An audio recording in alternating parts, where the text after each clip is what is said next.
Orang-orang tua Betawi biasanya mempunyai kenangan indah semasa kecil dengan berbagi permainan yang dulu mereka mainkan.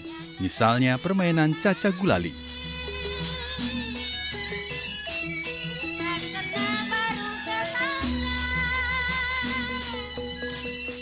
Permainan cacak gulali biasanya dimainkan oleh anak perempuan. Berapa jumlah pemainnya tidak dibatasi. Minimal 4 anak yang memainkannya sudah cukup seru. Tapi makin banyak yang terlibat, makin seru permainannya.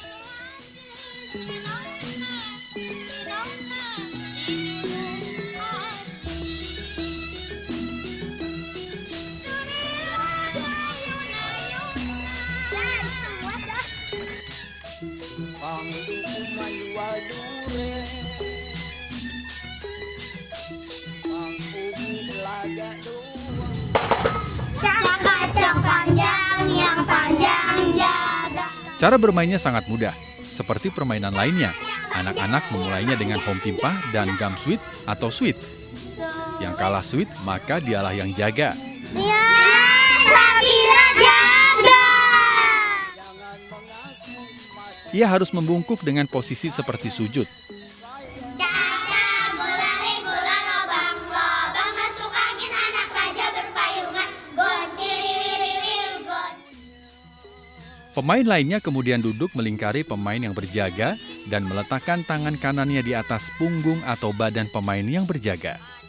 Permainan diawali dengan pemimpin permainan yang akan memindahkan batu kecil dari satu tangan peserta ke tangan yang lain sambil menyanyikan lagu Cacak Gulali. Nah, pada saat syair sampai pada kalimat anak raja berpayung, pemimpin permainan akan meletakkan batu kecil tadi pada salah seorang pemain untuk bersembunyi. Selanjutnya, pada saat syair Gonciriwiriwir, seluruh peserta menyanyikannya bersama-sama sambil menggerak-gerakkan tangan yang dikepalkan keluar atau ke depan dan ke dalam atau mendekati badan secara bergantian kanan dan kiri.